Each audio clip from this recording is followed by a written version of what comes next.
नमस्कार दोस्तों, स्वागत है आप सभी का आपके अपने जेबीवी क्लासेस पे। मैं रवि कुशवाहा आप सभी के लिए लाया हूँ जो राजस्थान का जो कोटा ज़िला है उसका जिला दर्शन। जी हाँ, तो इस वीडियो में आपको कोटा ज़िले से संबंधित जो भी एग्जाम में पूछी जाने वाली जो जानकारी है वो आपको यहाँ पे मिल जाएगी। तो जो कोटा ज़िला है उसके जो वाहन संख्या नंबर हैं वह कौन से हैं? RJ20। कितने हैं? RJ20। तो अब जो कोटा जो जिला है, कोटा जो राज्य है, बूंदी राज्य के शासक महाराव जयत्र सिंह ने 1274 ईस्वी में कोटिया भील को मारकर कोटा क्षेत्र को बूंदी राज्य में मिलाया। तो जो कोटा क्षेत्र था वो पहले किससे अलग था? बूंदी से। तो बूंदी राज्य के शासक महाराव जयत्र सिंह ने 1274 ईस्वी में कोटिया भील को मारकर कोटा क्षेत्र को बूंदी राज्य में मिलाया। अब कोटा क्षेत्र का जो नामकरण है वो कोटिया भील के नाम पर हुआ है। तो कोटा क्षेत्र का नाम किसके कारण हुआ है? कोटिया भील के नाम से हुआ है। तो कोटा राज्य की स्थापना 1631 ईस्वी में महाराव माधो सिंह प्रथम ने बूंदी राज्य से पृथक होकर की। मतलब ये बात आपको समझ में नहीं आई होगी। कैसे समझ में नहीं आई होगी? पहले तो जो महाराव जयत्र सिंह थे उन्होंने क्या किया, 1274 ईस्वी में कोटिया भील को मारकर बूंदी में इसको मिला लिया। लेकिन फिर जो माधो सिंह प्रथम थे, महाराव माधो सिंह प्रथम थे, उन्होंने 1631 ईस्वी में बूंदी राज्य से क्या हो गए, ये पृथक हो गए, मतलब अलग से अपना राज्य क्षेत्र इन्होंने ले लिया। वो कौन सा था? कोटा वाला। ठीक है, इसके बाद आगे बढ़ते हैं। कोटा राज्य की स्थापना में मुगल शासक शाहजहाँ की भूमिका, महत्वपूर्ण भूमिका थी। मतलब जो कोटा राज्य था ना उसकी स्थापना में किसकी भूमिका थी? शाहजहाँ की। कोटा नगर चंबल नदी के किनारे स्थित है। किस नदी के किनारे स्थित है? चंबल नदी के किनारे स्थित है। आपको जो यहाँ पे चित्र में जो सुंदर दृश्य दिखाई दे रहा है, तो ये चंबल नदी का, चंबल रिवर फ्रंट का जो किनारा है वो आपको यहाँ पे देखने को मिल रहा है। उसके बाद कोटा का प्राचीन नाम क्या है? नंदग्राम। क्या है कोटा का प्राचीन नाम? नंदग्राम। कोटा जिले के जो प्रमुख उपनाम है वह यहाँ पे आपको दिए हुए एक साथ। तो राजस्थान का कानपुर किसे कहा जाता है? कोटा को कहा जाता है। राजस्थान का औद्योगिक नगर, राजस्थान की शैक्षणिक नगरी और राजस्थान की शिक्षा नगरी, ये किसको कहा जाता है? कोटा जिले को कहा जाता है। यही नहीं, इसके अलावा इसके जो उपनाम हैं वह और भी हैं। तो इंद्रप्रस्थ नगरी और आधुनिक भारत का नालंदा किसको कहा जाता है? कोटा को कहा जाता है। उद्यानों का नगर, क्योंकि यहाँ पे बहुत ज़्यादा उद्यान है, बगीचे, इसलिए इसको क्या कहा जाता है? उद्यानों का नगर कहा जाता है। सर्वाधिक नदियों वाला संभाग भी कौन सा है? कोटा है। कोटा संभाग में सबसे ज़्यादा नदियाँ है। कैटल फ्री सिटी कोटा को कहा जाता है। और सर्वाधिक साक्षरता वाला जिला भी कौन सा है? कोटा है।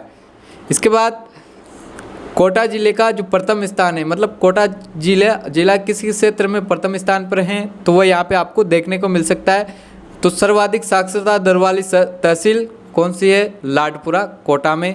विश्व का दूसरा ट्रैफिक लाइट मुक्त क्षेत्र कौन सा है? कोटा नगर। विश्व का दूसरा ट्रैफिक लाइट मुक्त क्षेत्र कौन सा है? कोटा।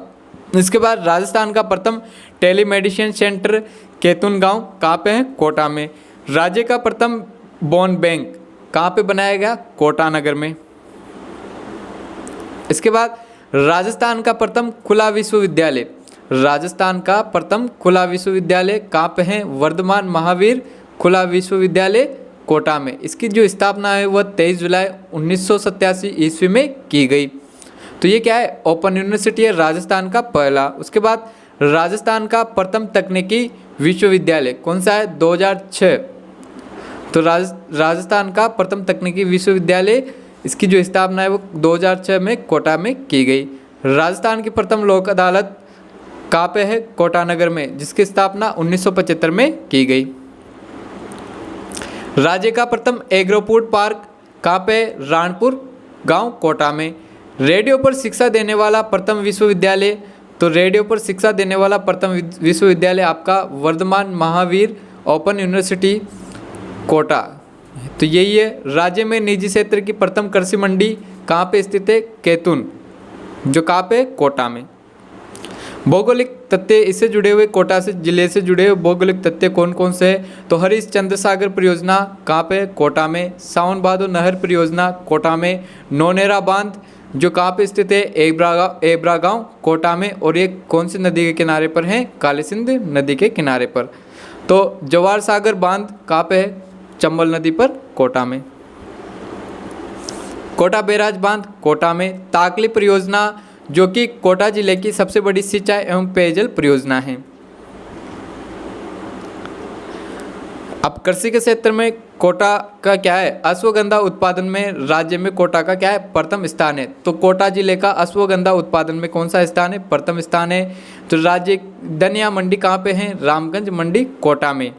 राज्य का दूसरा स्पाइस पार्क रामगंज मंडी कोटा में स्थित है। अब कोटा जो दुर्ग है, तो ये कहाँ पे, कोटा नगर में। इसका जो निर्माण है वो 17वीं सदी में माधो सिंह प्रथम द्वारा करवाया गया। दुर्ग के चारों ओर परकोटा का निर्माण किसके द्वारा किया गया, राम सिंह प्रथम द्वारा किया गया। जो कोटा दुर्ग है उसके चारों ओर परकोटे का निर्माण किसके द्वारा किया गया, राम सिंह प्रथम द्वारा किया गया। अब इस परकोटे के बारे में जो कर्नल जेम्स टोड थे, इतिहासकार कर्नल जेम्स टोड थे, उन्होंने कहा कि देश में आगरा दुर्ग के बाद कोटा दुर्ग का परकोटा सबसे बड़ा है। तो ये वाला फैक्ट आपसे पूछा जा सकता है कि देश में आगरा दुर्ग के बाद कोटा दुर्ग का परकोटा सबसे बड़ा है। उसके बाद राजस्थान में 1857 की क्रांति का सबसे बड़ा विद्रोह कोटा दुर्ग में 30 अक्टूबर 1857 में हुआ था। कहाँ पे हुआ था, जो राजस्थान की 1857 की क्रांति, इसका प्रारंभ तो नासिराबाद से हुआ था, लेकिन सबसे बड़ा जो विद्रोह था वो कहाँ पे हुआ था, कोटा दुर्ग में हुआ था। ये आपको कोटा जिले की कुछ झलकियाँ देखने को यहाँ पे देख सकते हो। इसके बाद आगे बढ़ते हैं कि जो यहाँ के जो अकेलगढ़ दुर्ग है ये कहाँ पे स्थित है, कोटा में स्थित है। इसके बाद कोटा जिले के जो प्रमुख मंदिर हैं उसमें है आपका कंसुआ का शिव मंदिर। कहाँ पे स्थित है, कंसुआ गांव कोटा में। इसमें ये जो मंदिर है यहाँ पे क्या है, ऋषि कर्णव की क्या है, ये तपोभूमि है। यहाँ पर मौर्य शासक शिवगण का कुटिल लिपि का शिलालेख मिला है। कहाँ पर, कंसुआ जो मंदिर है वहाँ पे मिला है। इस मंदिर में भैरव जी की क्या है, आदमकद प्रतिमा है। क्या है, भैरव जी की क्या है, आदमकद प्रतिमा है। यहाँ 1008 शिवलिंग, सहस्त्र शिवलिंग हैं। अब उसके बाद अगला मंदिर आता है अपना मथुराधीश मंदिर, जो कहाँ स्थित है, कोटा नगर में। तो राजस्थान में वल्लभ संप्रदाय की प्रथम पीठ कहाँ पे है, कोटा में। वह भी कौन से मंदिर में, मथुराधीश में। जबकि राजस्थान में वल्लभ संप्रदाय की प्रधान पीठ कहाँ पे है, नाथद्वारा में। इसके बाद दिन में 8 बार भगवान कृष्ण के बाल रूप की पूजा कौन से मंदिर में होती है, मथुराधीश मंदिर में होती है। अब इस मंदिर की जो स्थापना है उसके बारे में जो कहानी है वो है कि इस मंदिर को जो मूर्ति है वो वृंदावन यूपी से लाकर 1670 ईस्वी में बूंदी नगर में स्थापित करवाई गई। पहले कहाँ पे हुई मूर्ति की स्थापना, बूंदी में। फिर उसके बाद 1744 ईस्वी में जो दुर्जन साल हाडा थे, उन्होंने इस मूर्ति को कोटा नगर में ले आए और ये मंदिर कहाँ पे बनवा दिया, कोटा में बनवा दिया। ठीक, तो पहले कहाँ से लाए, वृंदावन से बूंदी, फिर बूंदी से दुर्जन साल हाडा, इसको कहाँ पे लाए, कोटा में लेकर आए। तो ये था आपका हमारा मथुराधीश मंदिर। इसके बाद अगला मंदिर आता है बदाणा माता मंदिर। कौन सा माता मंदिर, बदाणा माता मंदिर। ये कहाँ पे स्थित है, कोटा नगर में स्थित है। ये हाडा वंश की कुल देवी है। क्या है, हाडा वंश की क्या है, कुल देवी है। इसका जो उपनाम है उसको अपन बोलते हैं दांत देवी। क्या है, दांत देवी। और यहाँ पे जादू टोनो मूड से पीड़ित व्यक्तियों का इलाज किया जाता है। क्या किया जाता है, जादू टोनो और मूड से पीड़ित व्यक्तियों का इलाज कहाँ पे किया जाता है, बदाणा माता मंदिर में किया जाता है। यानी कि जो तांत्रिक विद्या से जो पीड़ित व्यक्ति है ना, उनका इलाज यहाँ पे किया जाता है। उसके बाद आपको आसपुरा माता का मंदिर कहाँ पे मिलेगा, कोटा में। यह हाडा वंश की आराध्य देवी यानी कि इष्ट देवी थी। तो आराध्य देवी और कुल देवी में अंतर होता है। तो कुल देवी तो मतलब उस जो हाडा वंश के जो लोग हैं ना, वो क्या करते हैं, उसकी पूजा करते हैं। आराध्य देवी हाडा वंश के कुछ जो शासक थे वो इसकी पूजा करने करते। उसके बाद विभीषण मंदिर कहाँ पे है, कैथून कोटा में। ये देश का एकमात्र विभीषण मंदिर है जो कहाँ पे है, कोटा कैथून में। उसके बाद चार चौमा मंदिर, ये कौन सा मंदिर है, गुप्तकालीन शिव मंदिर है। तो चार चौमा शिव मंदिर। तो कोटा के इतिहासकार मथुरादास शर्मा ने इस मंदिर को कोटा जिले का सबसे प्राचीन मंदिर बताया। जो कोटा के जो इतिहासकार थे ना, मथुरादास, उन्होंने इस मंदिर को कोटा जिले का सबसे प्राचीन मंदिर बताया। और यहाँ पर भगवान शिव की चतुर्मुखी प्रतिमा स्थित है। उसके बाद अगला मंदिर आता है गेपरनाथ शिवालय। तो ये कोटा जिले में चंबल नदी बेसिन में मुकुंदरा हिल्स में रणकागरा गांव में स्थित है। कहाँ पे है? कोटा जिले में चंबल नदी बेसिन में मुकुंदरा हिल्स, वहाँ पे रणकागरा गांव में स्थित है। कौन सा? गेपरनाथ शिवालय। उसके बाद बूढ़ातीत का सूर्य मंदिर, बूढ़ातीत गांव जो कि दिगोत कोटा में स्थित है। यह मंदिर पंचायतन शैली में निर्मित किया गया है। कौन सी शैली में? पंचायतन शैली में निर्मित किया गया। उसके बाद त्रिकाल चौबीसी का मंदिर, ये कहाँ पे है? आरकेपुर कोटा में। कहाँ पे है? आरकेपुर कोटा में। ये एक जैन धर्म का मंदिर है। कौन से धर्म का मंदिर है? जैन धर्म का मंदिर है। और जैन धर्म के मंदिर में 24 तीर्थंकरों की 3 प्रतिमाएं इस मंदिर में स्थित है। उसके बाद अगला मंदिर आता है भीम चोरी का मंदिर। भीम चोरी का मंदिर जो कहाँ पे स्थित है? दर्रा कोटा में स्थित है।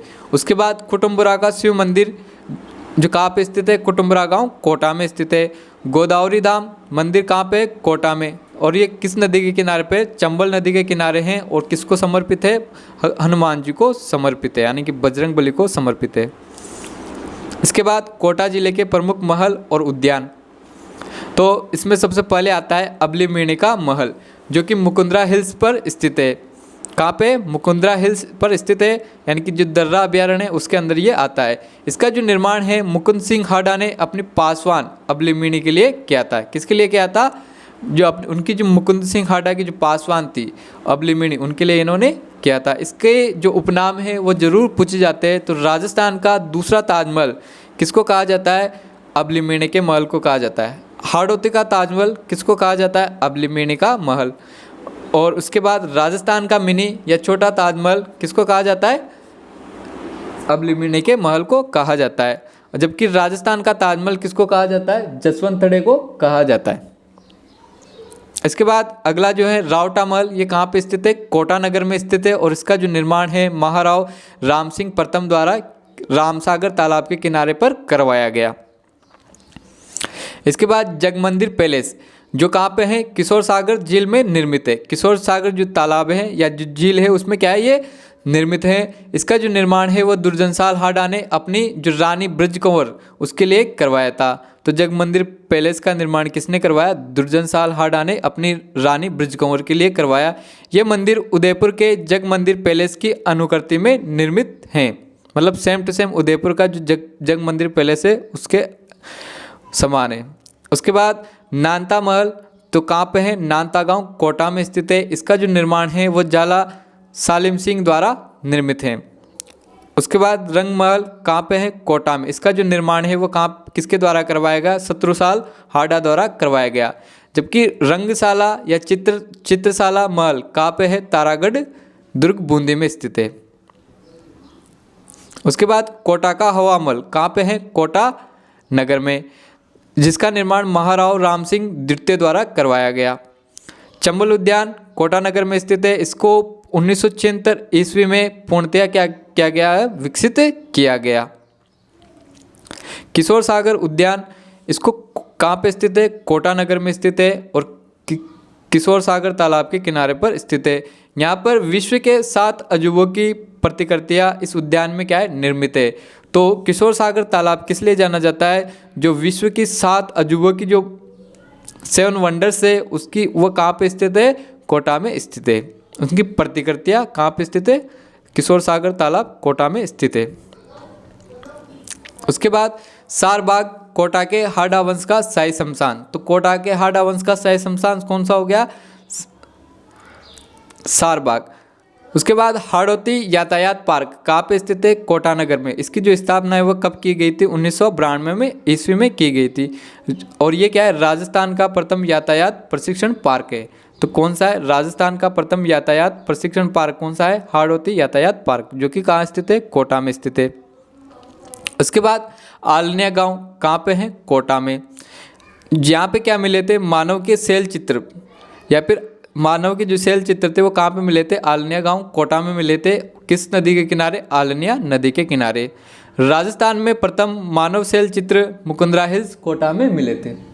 मुकुंदरा हिल्स कोटा में मिले थे। तो ये था हमारा कोटा ज़िले के बारे में जो भी आपको पेपर में पूछी जाने वाली जो बहुत ही इम्पोर्टेंट जानकारी वो आपको यहाँ पे हमने बहुत कम समय में आपको यहाँ पे प्रदान करने की कोशिश की है। तो आई होप आपको जो वीडियो है अगर पसंद आया हो तो आप वीडियो को लाइक करेंगे, शेयर करेंगे और चैनल पर नए हैं तो चैनल को सब्सक्राइब जरूर करेंगे। Thank you.